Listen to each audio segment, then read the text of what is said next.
Hola, jóvenes a clase de bioquímica. Vamos a ver esta video lección como preparación de nuestra clase presencial para esta semana, en el cual el tema central va a ser el metabolismo de los carbohidratos, haciendo énfasis en primer momento en la glucólisis. Como ustedes saben, el metabolismo son las reacciones que ocurren en la célula con la finalidad de dar energía, que se divide en dos etapas, en catabolismo y en anabolismo, ¿verdad? Entonces, ahí nos habla que es una suma de reacciones enzimáticas. Recuerden también lo que hablamos de las enzimas. Entonces, el metabolismo tiene como función obtención de energía a partir de las moléculas, conversión de principios nutritivos exógenos, es decir, fuera de la célula, también el ensamblaje de los siares para formar proteínas, ácido nucleico y lípidos, es decir, lo contrario, ¿verdad? Aquí estamos hablando de la destrucción de moléculas, el catabolismo y la formación y degradación de biomoléculas. Bien, eso ya manejamos del metabolismo. Ok, entonces, en este caso tenemos que ver que el principal combustible de la célula es la glucosa. Ustedes saben que todos los carbohidratos se transforman en glucosa y la glucosa participa en la respiración celular, tiene que sufrir una reacción que es la glucólisis, que es lo que vamos a ver en la clase presencial. La glucólisis viene de glucosa y lisis, destrucción. Entonces, la glucosa se va a transformar de 6 carbonos y una molécula de piruvato. Aquí tenemos de 3 carbonos. Es decir, que la glucosa, la glucólisis es la conversión de la glucosa de 6 carbonos en piruvato de 3 carbonos. Y el piruvato se va a formar la molécula de acetil-CoA, que es la llave para iniciar el ciclo de Krebs o el ciclo de ATC, que es el tema que vamos a ver en la próxima clase, ¿verdad? Bien, entonces tenemos que la glucólisis transforma la glucosa en piruvato. La glucosa, a su vez, recuerden, puede prevenir de los diferentes carbohidratos como el almidón, la sacarosa, etcétera, y se utiliza para los diferentes fines, procesos metabólicos, sobre todo la energía. La glucosa en sí, ella se puede transformar en piruvato, se puede guardar como glucosa 5-fosfato o es almacén del glucógeno. Eso vamos a ver todo en la clase presencial. Bien. Entonces, esas rutas metabólicas ocurren, recordemos, entre el citosol y la mitocondria. Las mitocondrias son las centrales energéticas donde ocurren las diferentes reacciones para el aprovisionamiento de energía. Ahí sabemos que la glucosa es C6H12O6 y la glucosa se transforma en piruvato ácido pirúvico, a su vez se degrada en acetil-CoA y eso ingresa a la mitocondria, ¿verdad? Muy bien.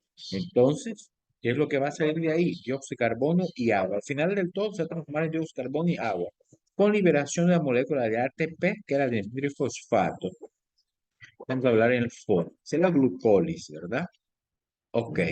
Entonces aquí tenemos en ese esquema que el balance energético representante del global, la Organización Global de Respiración Celular, que la glucosa se transforma en ácido pirúvico o piruvato y el piruvato en acetil-CoA liberando ATP. El acetil-CoA ingresa a la mitocondria. Ahí son una serie de reacciones que vamos a ver más adelante. Ok.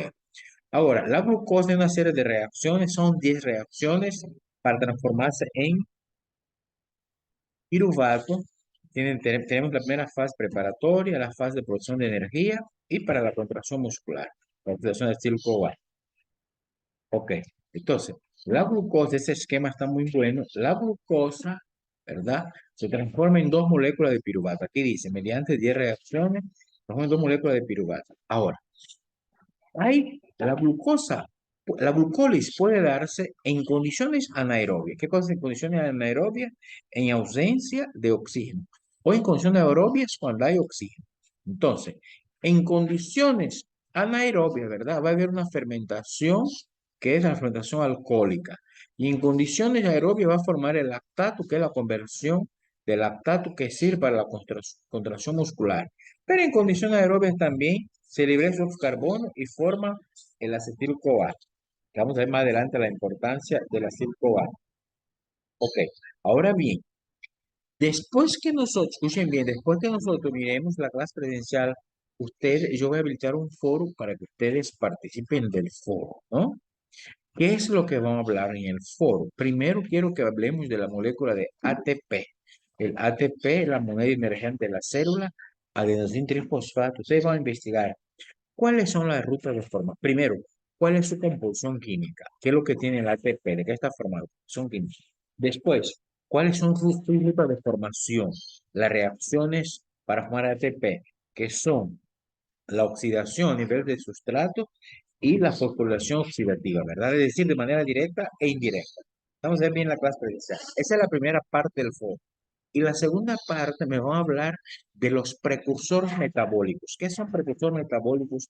Y vamos a hacer énfasis en un precursor metabólico que es el NADS, nicotinamil adenin dinucleótido. ¿Qué significa el NADS? Y cuando está el hidrógeno, ¿qué es el NADS reducido? ¿Qué importancia tiene para la célula? ¿Cómo se forma el NAD? ¿Dónde va a parar? Y me va a hablar también de la cadena transportadora de electrones. ¿Cuál es la importancia de la cadena? ¿Para qué sirve? ¿Cómo se obtiene la energía? Todo eso es fundamental para poder entender el ciclo de Krebs. Entonces, con base en esto, ustedes van a participar en el foro que va a estar habilitado ahí en el aula virtual. Muchas gracias por su comprensión y nos vemos en la clase presencial esta semana. Gracias. Que tengan una excelente semana.